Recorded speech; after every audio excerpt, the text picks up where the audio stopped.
사람들은 뭔가 쫓아가는 것이 있습니다. 어떤 사람은 돈을 쫓고, 어떤 사람은 가치를 쫓고, 어떤 사람은 사람을 쫓아갑니다. 명예와 성공과 행복을 쫓아가기도 합니다. 그런데 모두가 다 만족할 만한 결과를 얻는 것은 아닙니다. 중국의 몇 해 전에 유명한 관광지인 천이광장에서 있었던 일입니다. 새해 벽두라 그 축제에 많은 사람들이 몰려들었는데요. 누가 그 빌딩 꼭대기에서 돈을 뿌렸습니다. 사람들이 얼마나 좋았을까요? 막 몰려들어서 너나 할 것 없이 다투어 가면서 이리 치고 저리 치면서 그 돈을 줍겠다고 달려들었는데 서로 밟고 치고 깔아뭉개면서도 그거 서로 죽겠다고 하다가 불상사가 일어나고 말았습니다. 36명이 죽었고요. 47명이 크게 다쳤습니다. 그런데 기가 막히는 사실은 그게 진짜 돈이 아니었다는 거예요. 누가 가짜 돈을 장난으로 뿌렸는데 그렇게 몰려들어서 그런 엄청난 안타까운 결과를 맞게 된 것이죠. 여러분, 우리가 쫓는 많은 것들이 과연 우리에게 우리 기대만큼 만족할 만한 결과를 줄 것이라고 장담할 수 있습니까? 혹시 우리도 헛된 것을 쫓았다가 나중에 아무것도 얻지 못하고 오히려 더 실패하고 더 절망하는 결과를 가지면 어떻게 될까요? 우리는 지금 계속 야곱을 살펴보고 있습니다.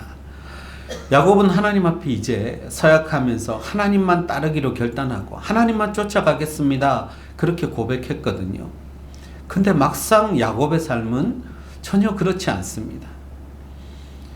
야곱은 도망자로 쫓겨왔습니다. 그런데 20년의 세월이 흐른 후에 여전히 도망자의 모습으로 지금 헐레벌떡 떠나고 있습니다. 하나님을 따르기로 한 백성인데 왜 이런 일들이 벌어지고 있는지, 그리고 과연 야곱은 어떤 결과를 얻게 될지 우리가 한번 살펴보려고 합니다. 지난주에 야곱은 외삼촌 라반의 집에 대릴 사위이자 일꾼으로 살아가게 된 것을 보았습니다. 아내는 넷이나 생겼고 12명의 아들이 생겼습니다. 노동력이 늘어나니까 확실히 부자가 될 수 있겠지요. 재물도 좀 많아지고 했습니다. 그런데 어느 순간 보니까 외삼촌 라반, 그리고 장인인 라반의 자기를 대하는 모습도 약간 애매하고요. 오늘 본문 앞에 있는 1절을 보면 그 라반의 아들들이 눈이 달라졌어요. 자기들이 가져야 할 몫을 야곱이 다 가져가는 것 같거든요. 그래서 늘 불안한 가운데 야곱이 살게 되다가 떠나고자 하는 마음을 얻게 됩니다.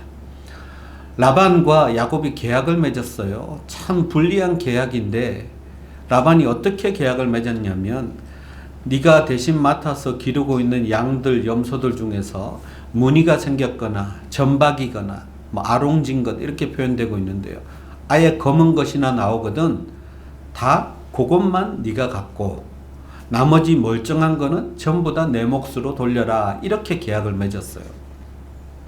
평균적으로 볼 때 한 10분의 1 정도가 양, 염소 새끼를 낳으니까 점박이도 나오고 검은 것도 나오고 아롱진 것도 나오고 많아봤자 10분의 1에서 10분의 2 정도니까 너는 그 정도만 먹고 나머지는 다 내 거다. 이거는 말도 안 되는 계약이에요.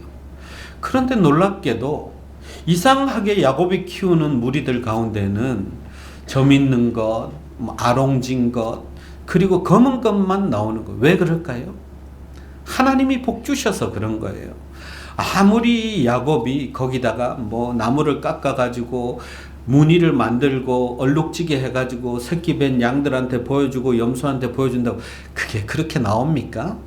과학자들이요, 유전학적으로 그렇게 나올 가능성은 없대요. 하나님이 복 주신 겁니다. 그럼에도 불구하고 하나님이 복 주시고 계신 것이죠. 라반이 얼마나 치밀한 사람인가 하면요, 그렇게 무늬 있는 거 검은 거 다 뺏어오고 자기 아들들에게 줬습니다. 그리고 혹시나 야곱이 이걸 훔쳐갈까봐 야곱 무리와 자기 아들들, 자기 무리와는 사흘길을 뒀어요. 3일의 거리를 둬서 함부로 훔쳐가지도 못하게 했습니다. 그러나 그렇게 해도 계속해서 재물이 느는 거예요. 그래서 결국 1절을 보면 라반의 아들들이 시비를 걸기 시작했습니다. 저놈이 우리 아버지가 우리에게 주려고 한 재물들을 저놈이 다 빼앗아 간다는 거예요. 여러분, 어쨌든 야곱은 자기의 누이들의 남편입니다. 가족이에요. 자기 조카들의 아버지입니다. 그러면 못 살아도 좀 보태줄 만도 한데, 그런 야곱을 시기 질투하고 모함하니까 얼마나 인간이라는 그 존재가 사악하고 이기적입니까? 왜 그래요? 라반과 마찬가지로 이 아들들 역시 물질이 우선인 사람들이에요. 물질만 쫓아가는 사람들입니다. 아버지가 내게 주는 유산에만 관심이 있는 사람이에요. 내 가족이었던 사람이라 할지라도 내 것을 뺏어가지 않나 눈독 들이고 있는 사람들입니다. 라반이나 그 아들들이나 똑같죠. 여러분, 하나님의 백성들이 형통하면 꼭 시기 질투하는 사람들이 있는데요. 멀리 있는 사람들이 아닙니다. 가까운 사람들이에요. 심지어 형제인데 시기 질투합니다. 함께 교회를 잘 섬기던 동력자들인데 시기 질투합니다. 그런 것은 이루 말할 수 없어요. 사람이 그렇게 원래 만들어져 있나 봐요. 그래서 야곱이 더 이상 살지 못할 정도로 주변에서 모함하고 시기 질투하고 쪼아대고 사건을 일으킵니다. 떠나야 되겠다 하는 마음이 여기까지 차 있는데 하나님이 야곱의 꿈에 나타나셨어요. 그리고 11절을 보면 하나님이 말씀하십니다. 네가 행한 모든 것을 내가 보았으니 너는 이제 고향으로 돌아가라. 하나님이 다 보고 계셨어요. 다 알고 계셨어요. 그래서 이제 야곱에게 떠날 수 있는 명분을 주신 것입니다. 그래서 야곱이 가족들을 모아놓고 가족 회의를 합니다. 부인들에게 얘기하니까 부인들이 더 화를 내요. 우리가 봐도 그래요. 우리 아버지가 치사하게 우리가 먹을 거 다 빼앗아가 놓고 그래 놓고도 우리를 축복하지 않고 계속해서 우리 것을 그렇게 탐을 내니 이제 우리는 우리 것을 받아야 되겠고 우리 자녀들과 함께 빨리 떠납시다. 딸들이 다 동의를 했어요. 어쩜 이래요, 딸들이. 예. 자기 아버지인데 굳이 떠나자고 얘기합니다. 자기 아버지가 자기들을 외국인 노동자처럼 대한다는 거예요. 외국인처럼 대한다고 그렇게 이야기합니다. 결국 하란을 떠나기로 합니다. 근데 문제는 어떻게 떠나느냐 하는 거예요. 자칫 잘못하면 큰일이 생길 수 있거든요. 머뭇거리다가는 소문이 나서 수포로 돌아갈 수도 있고. 그래서 기회를 봤는데 그게 뭐냐면 메소포타미아 지방에서는 양털을 깎는 기간이 있습니다. 근데 양털 깎는 게 보통 일이 아니에요.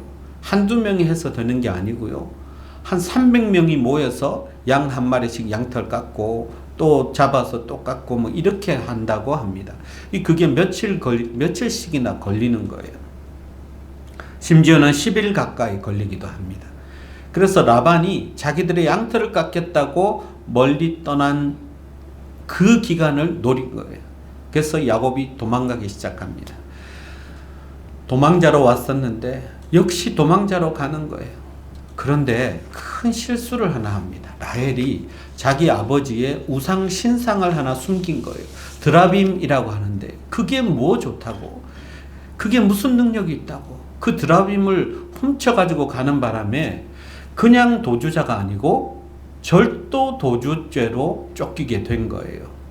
라반이 야곱이 떠났다는 것을 깨닫고 나서 추격하기 시작합니다. 자기 신상을 훔쳐갔다 그러니까 더 화가 난 거예요. 그래서 쫓아가는데 여기서 23절에 쫓다라는 것은요, 군사들이 막 추격하는 것처럼 잡아 죽이겠다라는 마음으로 지금 달려가고 있는 것입니다. 7일을 추격했어요. 7일을 추격해서 10일째 되는 날 마침내 야곱 일행을 딱 붙잡았습니다.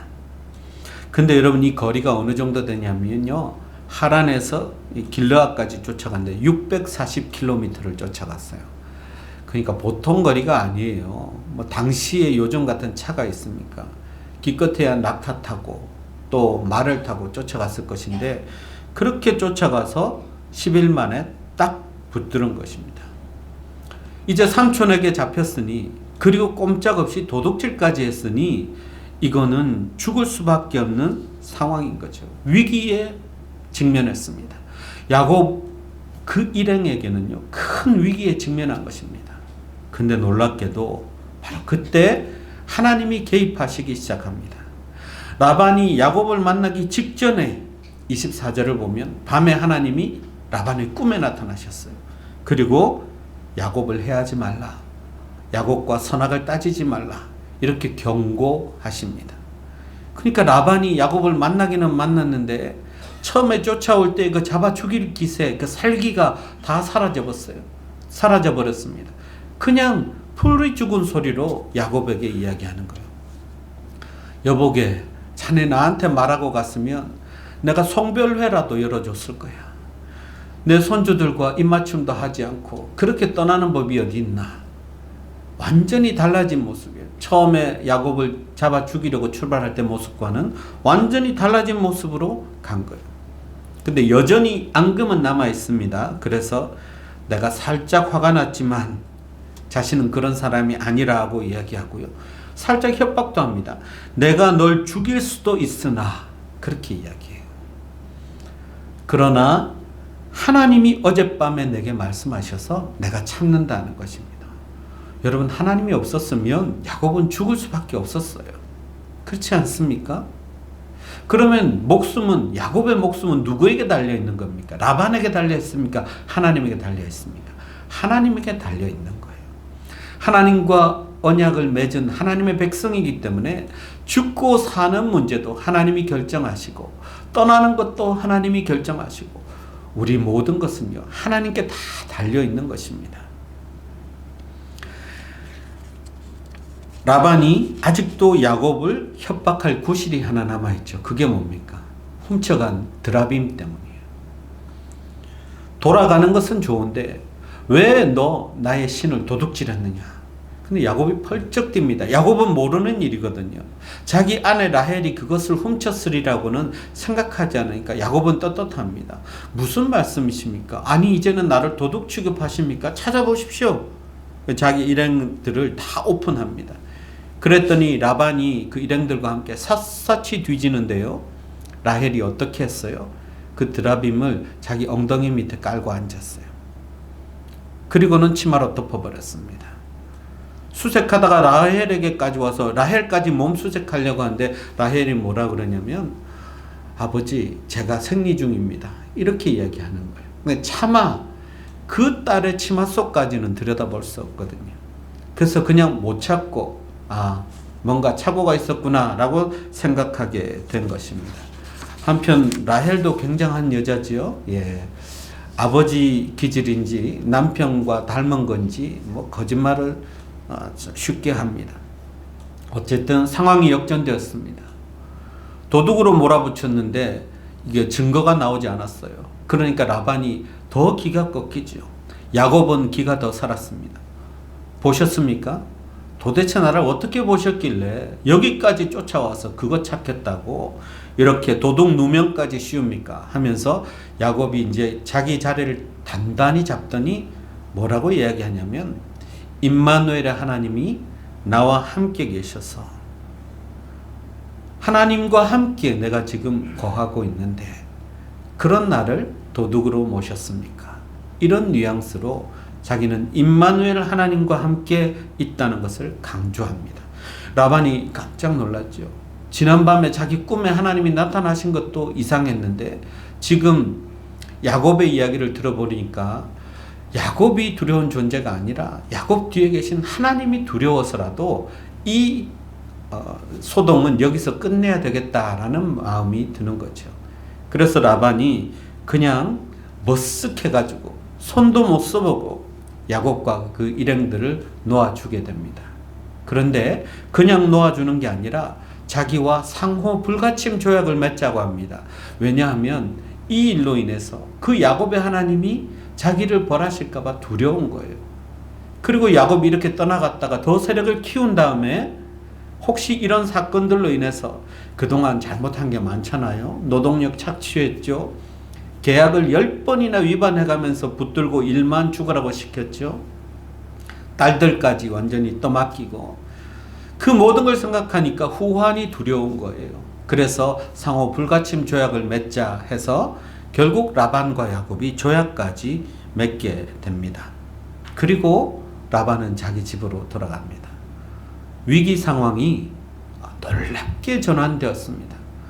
여러분, 만약에 야곱 혼자 있었더라면 이 위기 상황을 극복할 수 있었을까요? 몰래 도망쳐온 것도, 그리고 자기 것이라고 생각하면서 가지고 온 재물도 다 뺏길 뻔한 위기였습니다. 도둑이라고 몰려서 실제로 그 드라빔을 라반이 발견했다면 꼼짝없이 도둑으로 몰려서 다 죽을 수도 있는 그런 상황이었습니다. 근데 그 위기 상황을 누가 바꾸셨습니까? 하나님이 바꾸셨습니다. 자, 이 이야기를 보면서 우리가 생각해 볼 것이 있습니다. 먼저 야곱의 삶은 왜 이 모양이죠? 하나님만 따르겠다고 했는데도 왜 여전히 이렇게 도망자로 왔는데 도망자로, 그리고 남 속이는 습관, 그거 하나님이 다듬으시고 고쳐주시는데 또 속이고 몰래 떠나고, 심지어 아내는 자기를 속였죠. 물건을 훔쳐놓고도 자기한테 말도 안 했으니까요. 그러니까 왜 이런 상황 가운데 있느냐는 것입니다. 참 불쌍해요. 외삼촌 집에서 한 게 뭡니까? 하루하루 그냥 소처럼 일한 거예요. 사랑하는 아내를 쫓아서 그 아내를 갖겠다고 소처럼 일했는데 그 아내가 아니라 다른 여인이 자기 앞에 딱 나타나고, 다시 자기 아내를 얻기 위해서 또 7년을 더 일하고, 그래서 14년을 일하고 플러스 6년까지 해서 20년 동안 죽어라고 일했어요.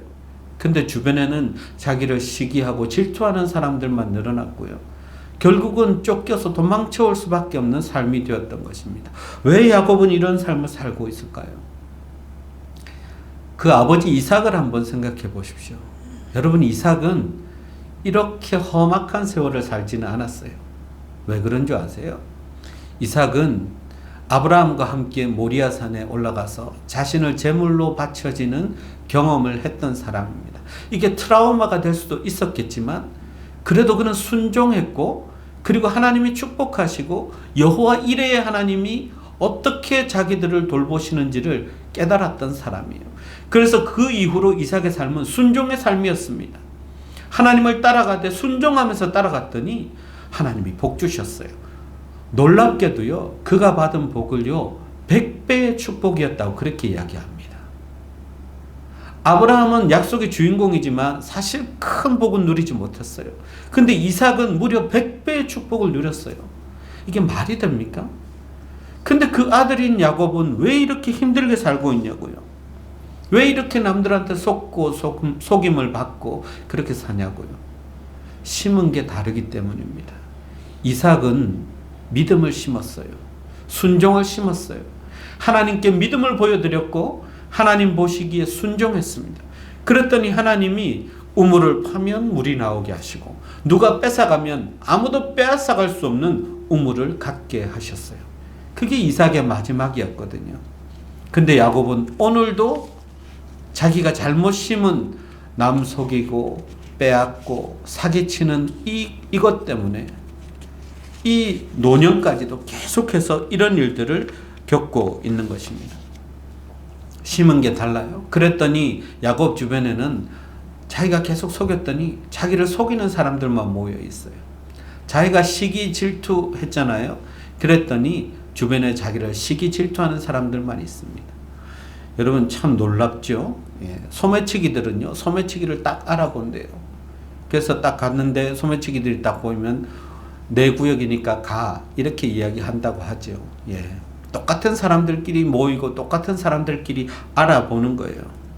그러나 야곱은 하나님의 축복과 약속을 계승할 사람 아닙니까? 그러니까 하나님이 그냥 버려두시지 않는 거예요. 야곱만 있었으면 안 될 상황인데 하나님이 개입하셔서 야곱을 위기 상황으로부터 구원하시고 그를 진정한 축복의 사람, 약속의 사람으로 바꿔가시지 않습니까? 오늘 하나님이 하신 일들을 보십시오. 8절 9절을 보니까 하나님이 대적과 싸우십니다. 야곱의 대적 라반이 한 모든 일을 수포로 만들어 버렸어요.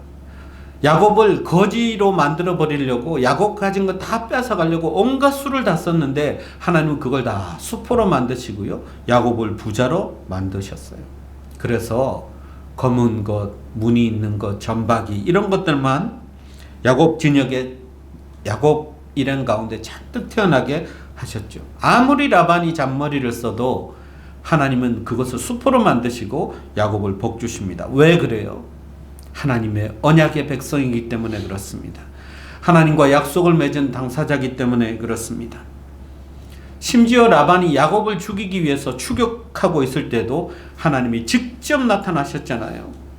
야곱과 라반 사이에 하나님이 계셨어요. 그래서 하나님이 라반의 꿈에 야 야곱 걔 건드리지 마라. 걔는 내 사람이야. 너 그러면 혼나? 하나님이 그렇게 역사하신 것을 우리가 오늘 보지 않았습니까? 그러니까 잔뜩 풀이 죽어가지고 야곱을 죽이려고 했던 라반이 오히려 야곱 앞에서 벌벌 떨게 만드시죠. 그분이 하나님이십니다. 그 하나님이 야곱과 함께 계셨고 그 하나님이 지금 우리와 함께 계십니다. 대적과 대신 싸워주시고 대적과 우리 사이를 가로막아서 우리를 형통케 하시고 대적은 힘들게 하시는 분이 바로 하나님이십니다. 여러분, 우리가 하나님의 약속을 믿는다면, 내가 영적으로 아브라함의 자손임을 믿는다면, 아브라함의 하나님, 이삭의 하나님, 야곱의 하나님이 내 하나님이라고 고백한다면 지금도 하나님은 우리와 함께 하십니다. 그리고 우리와 대적 사이를 가로막고 계십니다. 대적의 모든 헛된 것들을 수포로 만들어 버리시고 그리고 우리를 지키고 보호하시는 하나님이신 줄 믿습니다. 하나님은 또 야곱의 삶을 친히 지켜주시고 인도하셨습니다. 12절을 보면 하나님이 라반이 야곱에게 행한 모든 일을 보고 계셨죠. 그리고 떠나라 말씀하셨죠. 지키고 보호하실 뿐만 아니라 우리가 떠나야 하는 것도 하나님이 결정하시고 다 알려주십니다. 어떻게 이런 일이 가능하죠? 야곱이 고백한 대로 임마누엘 하나님이시기 때문에 그렇습니다. 하나님이 우리와 함께 하시기 때문에 그렇습니다. 야곱은 아브라함과 이삭이 여호와 이레의 하나님을 그렇게 경험했다면 이제 야곱은 임마누엘 하나님을 경험하며 살고 있습니다. 임마누엘 하나님이 어디로 가든지 무엇을 하든지 나와 동행하고 계심을 알고 믿고 고백하는 것입니다.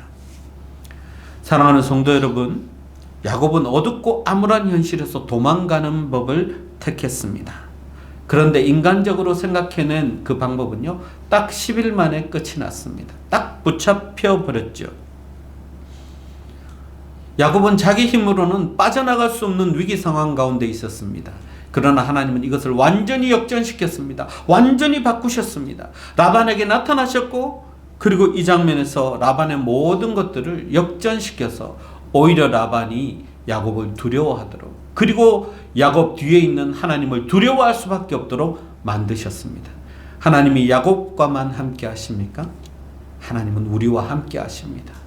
우리의 모든 대적들의 그 노력과 수고, 그 잔머리 굴려서 나를 해하려고 하는 것들을 다 수포로 만들어 버리실 것입니다. 하나님은 우리를 지키고 보호하시고 인도하시고 우리를 복 주실 것입니다. 우리가 언약의 백성이라면, 우리가 하나님만 쫓아가는 사람이라면, 하나님만 바라보는 사람이라면 하나님은 반드시 그렇게 만들어 주실 것입니다. 여러분, 무엇을 쫓아가십니까? 물질을 쫓아가십니까? 사람을 따라가십니까? 행복과 성공을 추구하십니까?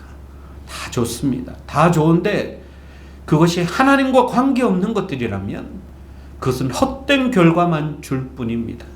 하나님과 관계없는 성공, 하나님과 관계없는 물질, 하나님과 관계없는 명예, 모든 것은 다 우리를 더 위태롭게 할 뿐입니다.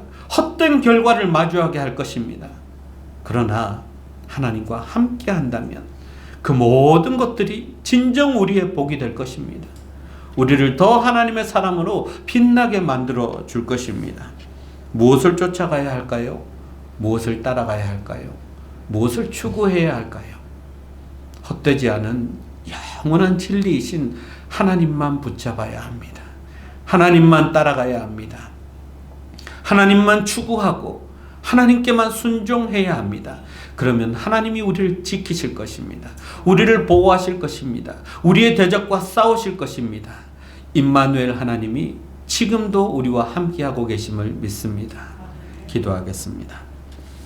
하나님 아버지, 우리를 영원토록 하나님의 축복과 약속의 수여자로 삼으셔서 우리와 동행하시고 우리의 대적들을 파하시고 대적과 우리 사이에서 함께 하시며 우리를 지키시고 보호하심을 믿습니다.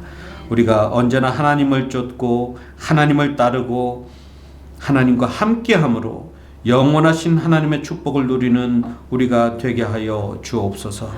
예수님의 이름으로 기도하옵나이다. 아멘.